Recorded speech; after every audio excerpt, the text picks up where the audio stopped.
निकाल दिया। ठीक है, तरीके से आप टाइम पीरियड के लिए रिलेशन को डिड्यूस करते हो, that is most important thing. इसको आप लोग देखते हैं।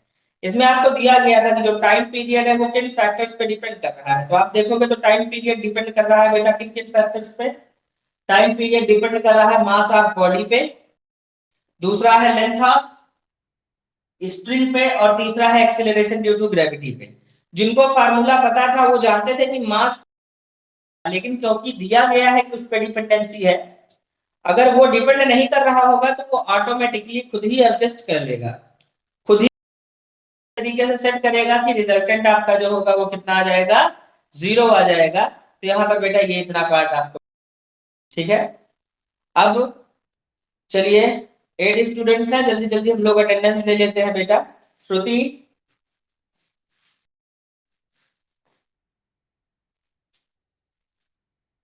ठीक है बेटा, ओके। वैभव भैया, ठीक है बेटा। अदिति,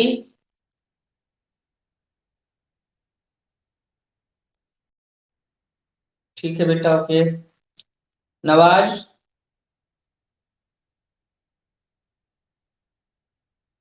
बेटा। प्रवीण,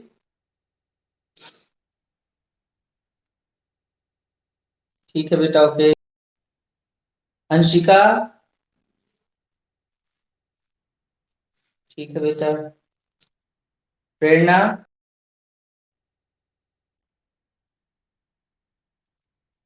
ठीक है बेटा, okay. Pragati,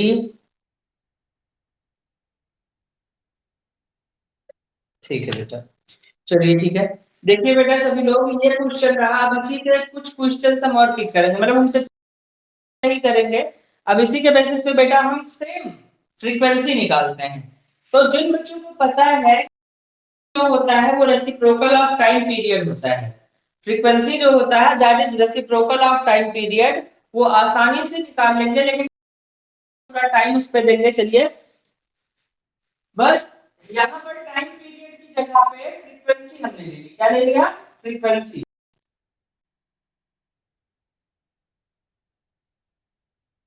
frequency of simple pendulum depends on mass of body, length of due to gravity.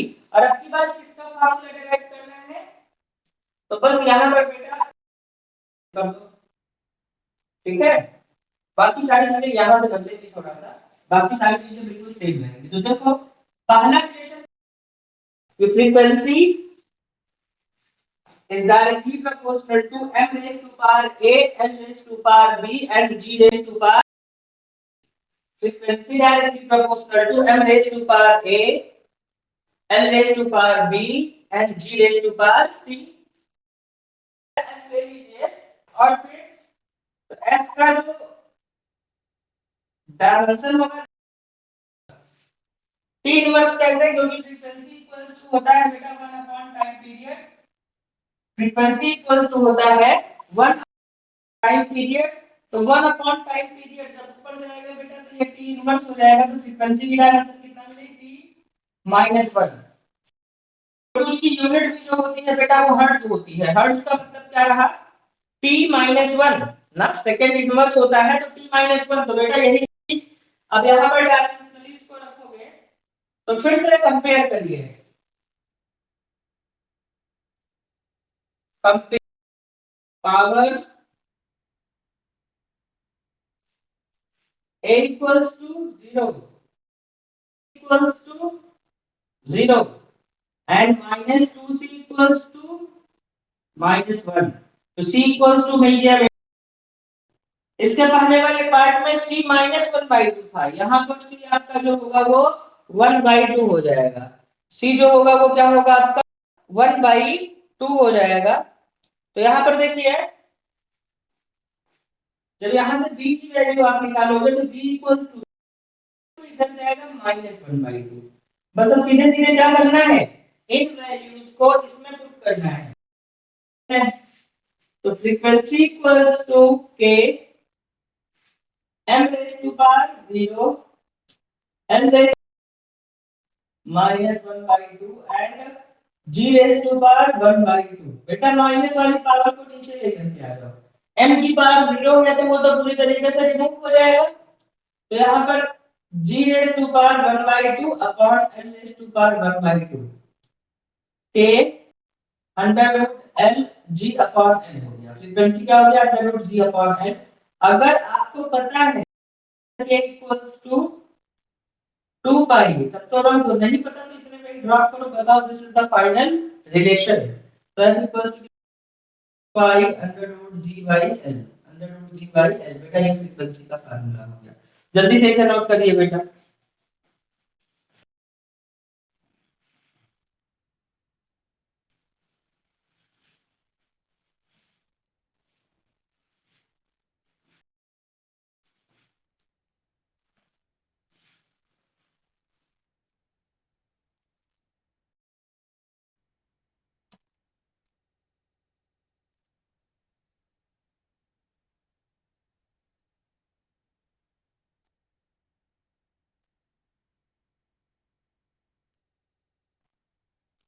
अब देखिए अगला क्वेश्चन पिक कर रहा हूं इसी का।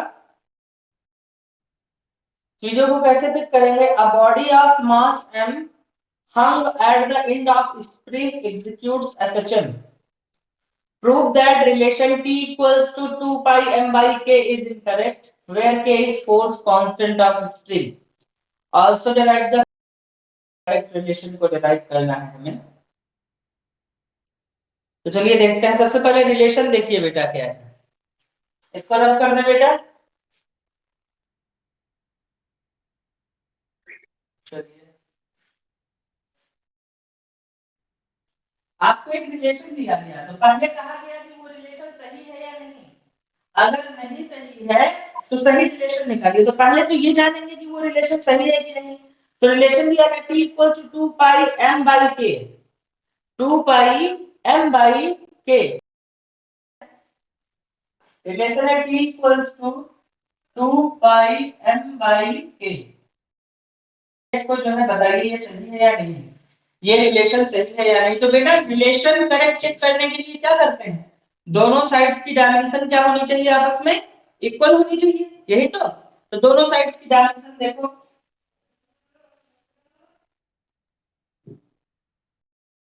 of t जो होगा that is equals to t and dimension of 2 pi m होगा। बेटा देखो 2 पाई तो डायमेंशन लेस होगा, m जो होगा ये नहीं है, और अपॉन में क्या है आपका, अपॉन में दिया गया है k क्या होता है बेटा, फोर्स कांस्टेंट, फोर्स कांस्टेंट। तो देखो फोर्स कांस्टेंट k का फार्मूला, फोर्स कांस्टेंट k का फार्मूला होता है फोर्स पर यूनिट लेंथ। क्या होता है, फोर्स पर यूनिट लेंथ, ये फोर्स कांस्टेंट है। अब कहेंगे ये तो हम जानते नहीं, तो बेटा धीरे धीरे जानना पड़ेगा ना आपको चीजें, ठीक है। फोर्स पर यूनिट लेंथ को हम लोग बोलते हैं। तो बेटा इसकी डायमेंशन निकालो, फोर्स की डायमेंशन होती है mlt-2। जिन लोगों को नहीं पता बेटा, फोर्स इक्वल्स टू होता है मास इनटू एक्सीलरेशन। मास के लिए हम l यूज करते हैं और एक्सीलरेशन के लिए lt-2 रखते हैं, और अपॉन में लेफ्ट कर दिया तो बेटा l से l कैंसिल हो गया, mt-2। तो यहाँ पर क्या हो गया, mt-2। बेटा m से m क्या हो गया, कैंसिल, तो मिला कितना, t2। कितना मिला, तो देखो बेटा LHS की डायमेंशन RHS की डायमेंशन के इक्वल नहीं है। LHS does not equal, नहीं इक्वल है, तो बेटा दिस इज डायमेंशनली इनकरेक्ट। बेटा ये इनकरेक्ट हो जाएगा। तो यहाँ पर ये डायमेंशनली आपका इनकरेक्ट हो गया। आई बात समझ में? नेक्स्ट केस हम लोग ये करके चलते हैं, दिस इज डायमेंशनली इनकरेक्ट वाले के बाद। इसमें देखो दिस इज डायमेंशनली इनकरेक्ट के बाद इसे सही भी तो करना होगा। तो आप यहाँ पे देखते हो कि ये किस पे डिपेंड कर रहा है। तो देखो बेटा ये मास पे डिपेंड कर रहा है, कांस्टेंट पे डिपेंड कर रहा है। तो यहाँ पर सीधे से देखो जो आपको दिया गया कि किस पे डिपेंड कर रहा है? मास पे एंड फोर्स कांस्टेंट पे। मास पे एंड फोर्स कांस्टेंट पे। तो चलिए देखते हैं। Time period t directly proportional to k, mass raise to power a and force constant raise to power b। तो टाइम पीरियड को हम लिख सकते हैं m raise to power 0, l raise to power 0, t1। तो k को k ही रहने दो, कांस्टेंट है। m को देखो बेटा m की पावर a एंड k को हम लिख सकते हैं mt माइनस 2, तो m power b t to power minus 2b। ये कंपेयर करो, a की पावर कितना हो जाएगा? 0।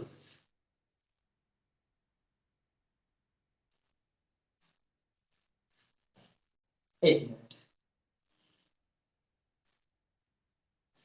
हाँ देखिए यहाँ m 2 है, क्या हो जाएगा? m की पावर a प्लस b। तो m क्या हो गया? a plus b equals to 0। l का कोई टर्म ही नहीं है तो कोई मतलब ही नहीं रहा बेटा इसका, ठीक है। और इसके लिए minus two b equals to 1, तो b इक्वल्स टू माइनस 1/2। यहाँ से देखो t की वैल्यू 1 है, यहाँ पर t की वैल्यू माइनस टू बी है, तो minus two b equals to 1, तो b इक्वल्स टू माइनस 1/2। यहाँ से जब पिक करेंगे मिलेगा 1/2, क्योंकि ये माइनस में है ये प्लस में। अब बस वैल्यू पुट कर दो। Time period t equals to k, बेटा a है m की पावर a है तो m की पावर 1/2, और t की पावर यहाँ पर k की पावर माइनस 1/2। तो प्लस करने के लिए k m की पावर 1/2 और यहाँ पर k की पावर 1/2, तो t इक्वल्स टू हो जाएगा k बाई k।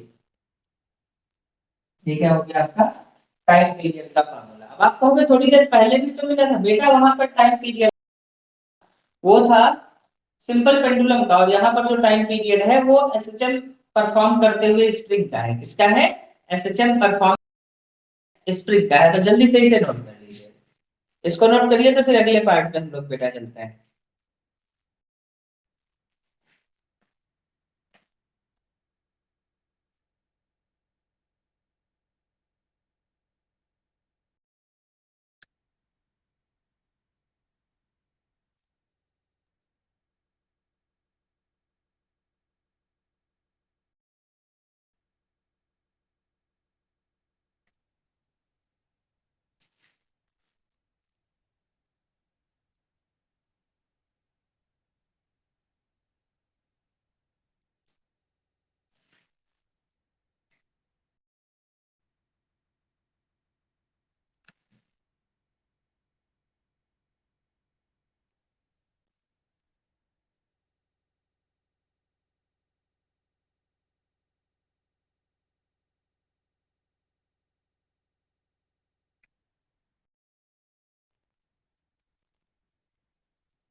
चलिए बेटा देखिए इसी का एक और क्वेश्चन पिक करते हैं, तो लास्ट क्वेश्चन होगा इसका। और फिर उसके बाद बेटा हम लोग इंटर कन्वर्जन वाले पार्ट पे चलेंगे। मतलब कहने का मतलब ये है के पता हुए आप चीजों को सॉल्व आउट नहीं कर सकते हो। ये क्वेश्चन इसके पहले वाले दोनों क्वेश्चन काफी इंपॉर्टेंट है, पेपर में मैक्सिमम टाइम्स यही दिए जाते हैं, ठीक है ना। क्यों? क्योंकि ये आपके एनसीईआरटी एग्जांपल से भी बिलोंग करते हैं। तो देखिए इसी का अगला पार्ट तो क्या है,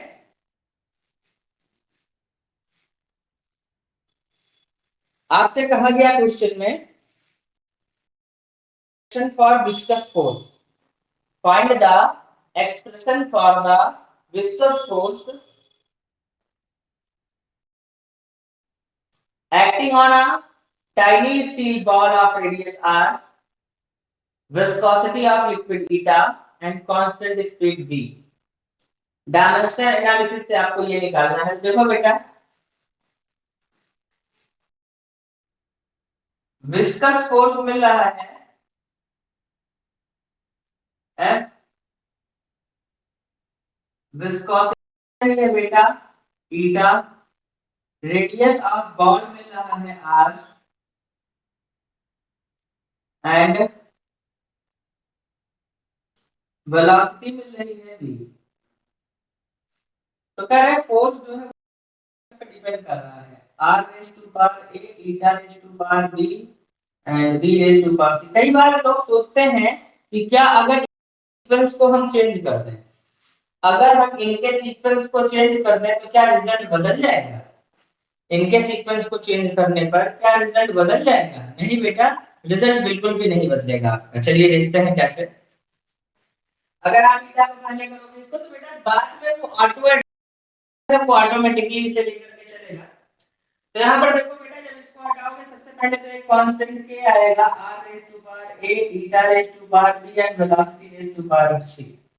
अब इसमें विस्कोसिटी जो आपको दिया गया है यही आपके लिए नया होगा। विस्कोसिटी टर्म जो है यही आपके लिए नया होगा। तो यहाँ पर देखिए बेटा, बड़ा सिंपल सा केस है। विस्कोसिटी की डायमेंशन m1 l-1 t-2 होता है।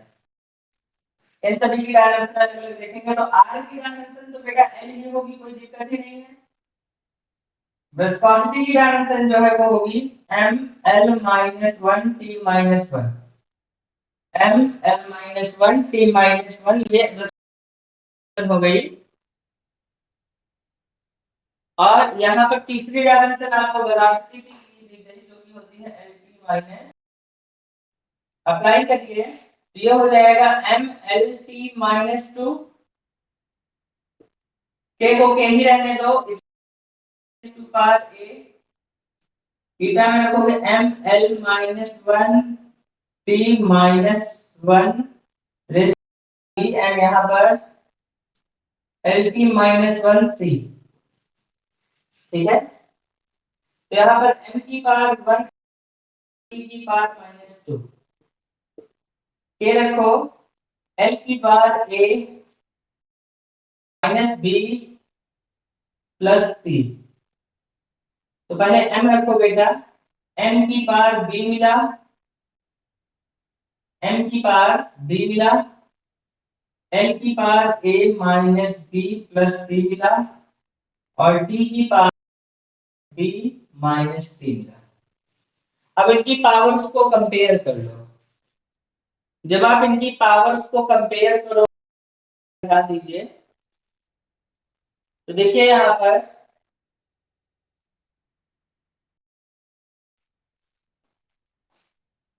b इक्वल्स टू 1 मिला, a minus b plus c equals to 1 मिला और minus b minus c equals to -2 मिला।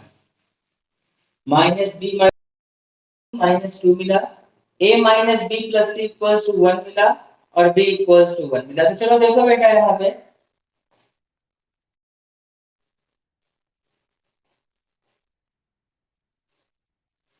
b की वैल्यू को यहाँ पे रखिए, a की वैल्यू मिल जाएगी। तो b की तो क्लियर है वैल्यू, c की वैल्यू रखिए -b, तो -b यहाँ पे रखा तो -1, -c इक्वल्स टू -2, तो c इक्वल्स टू फिर से क्या आ गया बेटा आपके पास 1। ठीक है, अब यहाँ पे देखो c की वैल्यू 1 आ गई और a की वैल्यू भी 1 आ गई, तो ये कैंसिल हो गया और a की वैल्यू भी क्या मिली 1। a की वैल्यू भी 1, b की वैल्यू भी 1 और c की वैल्यू भी 1। तो सीधे सीधे viscous force is equals to k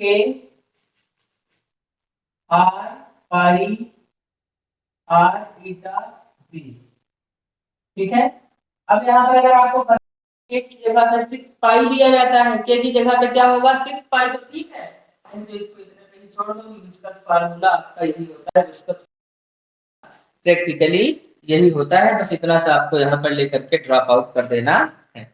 आई बात समझ में? चलिए, अब उसके बाद देखिए बेटा, सेकंड पार्ट पे हम चल रहे हैं, कैसे हम यूनिट्स को दूसरे पार्ट में कन्वर्ट करते हैं, यानी एक यूनिट से दूसरे यूनिट में। आई थोड़ा सा कुछ क्लियर हुआ होगा आज ये पार्ट, लेकिन जब तक आप इनके क्वेश्चंस को खुद से करने के लिए नहीं जाओगे तब तक ये चीज रहेंगी। तो बेटर ये है कि आप इनके क्वेश्चंस को ट्राई करिए। एनसीईआरटी के लिए मत जाइएगा बेटा, एनसीईआरटी में बहुत कॉम्प्लिकेटेड बना करके दिए जाते हैं और वो बड़ा अजीब सा दिया गया होता है।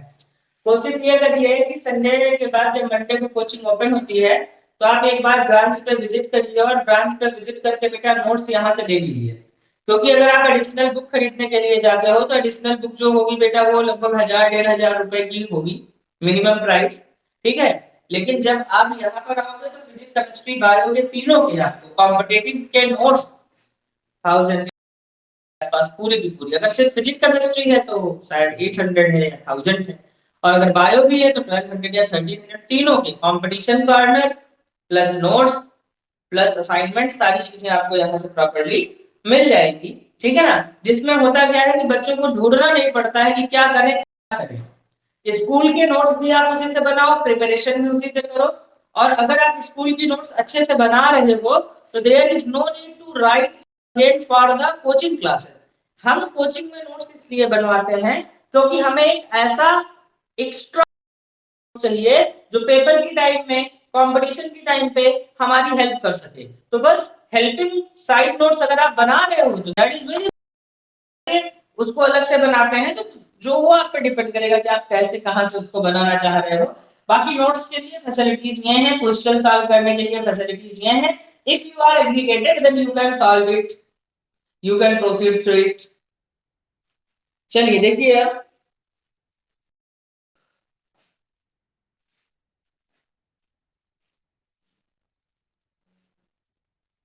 सेकंड पार्ट क्या है आपके पास। सेकंड पार्ट है आपके पास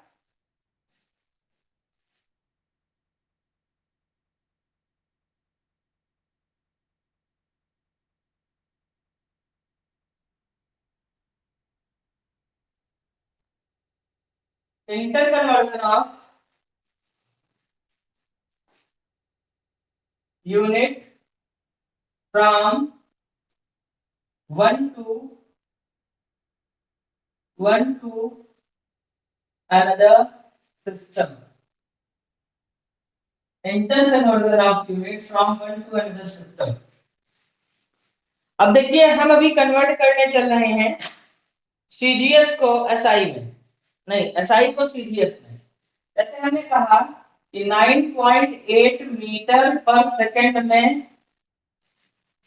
कितने सेंटीमीटर पर सेकंड स्क्वायर होंगे, यानी जी की वैल्यू को हमने कन्वर्ट करना है। जी की वैल्यू को हमने कन्वर्ट करना है किससे किसमें, एसआई यूनिट से सीजीएस यूनिट में। तो यहाँ पर ये मीटर होता है, यहाँ ये सेंटीमीटर सेकंड तो सेम होगा। तो देखो यहाँ पे डायमेंशन लिखो एसआई यूनिट में, क्योंकि एक्सीलरेशन ड्यू टू ग्रेविटी है तो एक्सीलरेशन की डायमेंशन भी प्रॉपर्ली अडॉप्टेबल होगी। तो यहाँ पर ये क्या मिलेगा, L t minus one, L t minus one, लेकिन पहली यूनिट है तो L one t one minus to कर दो। एल टी माइनस टू होती है डायमेंशन, क्योंकि वेलोसिटी अपॉन स्पीड टाइम होता है, तो वेलोसिटी के लिए एल टी माइनस वन, नीचे वाला टी ऊपर जाकर के एल टी माइनस टू बनाएगा। तो यहाँ पर देखिए l t minus l t l one t one minus two, और यहाँ पर हो जाएगा l two t two minus two, l two t two minus two. तो यहाँ पर देखिए क्या होगा,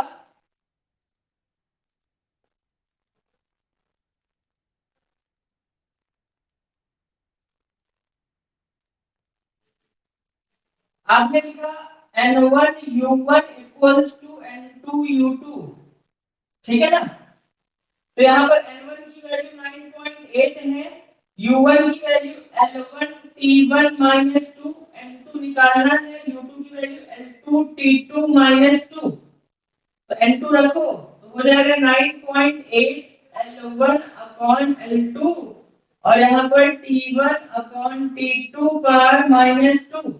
तो देखो बेटा यहाँ पे 9.8 L1 है मीटर में, L2 है सेंटीमीटर में, यहाँ पर यह हो गया। और यहाँ पर किसको लेकर चलोगे, तो T1 भी है सेकंड में, T2 भी है सेकंड में, माइनस टू, इसको उड़ा दो, सॉल्व करो। 9.8 मीटर को 100 सेंटीमीटर में कन्वर्ट करो और सेंटीमीटर को सेंटीमीटर में रहने दो। सेंटीमीटर से centimetre cancel, N2 equals to कितना मिला 980, वेरी गुड, कितना आ गया 980। अब इस 980 को इसके साथ लगा दो तो क्या मिलेगा 9.8 मीटर पर second square equals to 980 centimetre पर सेकंड स्क्वायर, 980 सेंटीमीटर पर सेकंड स्क्वायर। यहाँ पर बेटा ये पूरा का पूरा पार्ट हो गया। तो 9.8 मीटर पर सेकंड स्क्वायर को हमने कन्वर्ट कर दिया 980 मीटर पर सेकंड स्क्वायर में। यहाँ पर ये पूरा का पूरा पार्ट हमारे पास रहा। अब इसको आप जैसे चाहें। अब चलिए इसी में एक क्वेश्चन और पिक करते हैं, जल्दी से इसे नोट करिए बच्चा।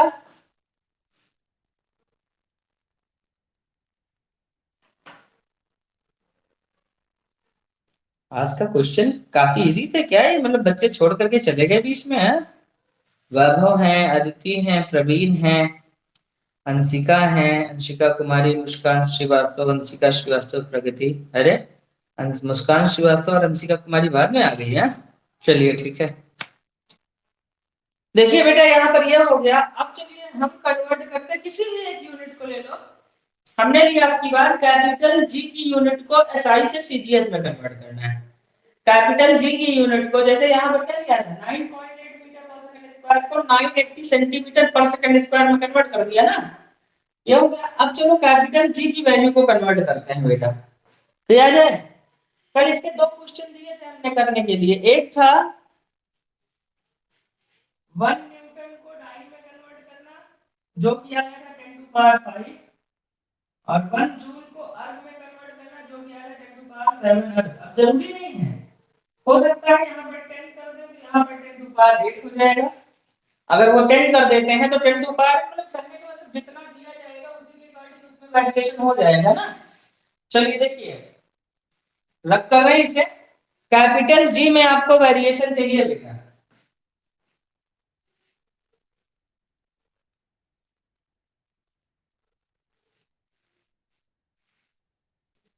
तो कैपिटल जी की डायमेंशन पहले निकाल लो। होती है न्यूटन मीटर स्क्वायर पर किलोग्राम स्क्वायर। तो m l2 t minus 2 m l t minus 2 l2 upon m2, तो m minus 1 l3 t minus 2 यही होता है। चलिए सॉल्व करते हैं। सॉल्विंग को लीजिए तो बेटा 6.67 into 10 to power minus 11 newton metre square पर kilogram square equals to how many dyne centimetre square पर ग्राम स्क्वायर। इसमें कन्वर्ट करना है तो इसमें डायरेक्शन हो जाएगी m1 minus 1 l1 3 t1 minus 2, और इसमें डायमेंशन हो जाएगी m2 minus 1 l2 3 and t2 minus 2। तो होमोजेनिटी का प्रिंसिपल लगाओ, n1 u1 equals to n2 u2। n1 की वैल्यू कितनी है 6.67 into 10 to power minus 11। u1 की value m1 minus 1 l1 3 t1 minus 2। n2 निकालना है, कितना हो जाएगा m2 minus 1 l2 3 t2 minus 2। ठीक है, n2 निकालना है बेटा 6.67 into 10 to power minus 11 dimension m1 upon m2 power minus 1 l1 upon l2 power 3 t1 upon t2 power minus 2। Solve करो 6.67 into 10 to power minus 11। Solve करो इसे metre upon centimetre, तो इसको सीधे सीधे रख देते ना 100 centimetre upon centimetre power minus 1। यहाँ पे सॉरी किलोग्राम यानी 100 ग्राम 1000 ग्राम अपॉन ग्राम, यहाँ पर 100 मीटर अपॉन सेंटीमीटर पावर 3, और यहाँ पर second by second power minus 2। तो बेटा ये तो कैंसिल हो गया। सॉल्व करो 6.67 into 10 to power minus 11, ये कितना मिलेगा 10 to power minus 3, और ये 10 to power 2 10 to power 6। Solve कर लो 6.67 into 10 to power minus 11 minus 3 plus 6, तो 6.67 into 10 to power -8 ये n2 की वैल्यू आ गई, जिसकी वैल्यू आ गई बेटा n2, तो रखो इसको 6.67 into 10 to power -11 newton metre square पर kilogram square equals to 6.67 into 10 to power -8 9 centimetre square पर ग्राम स्क्वायर।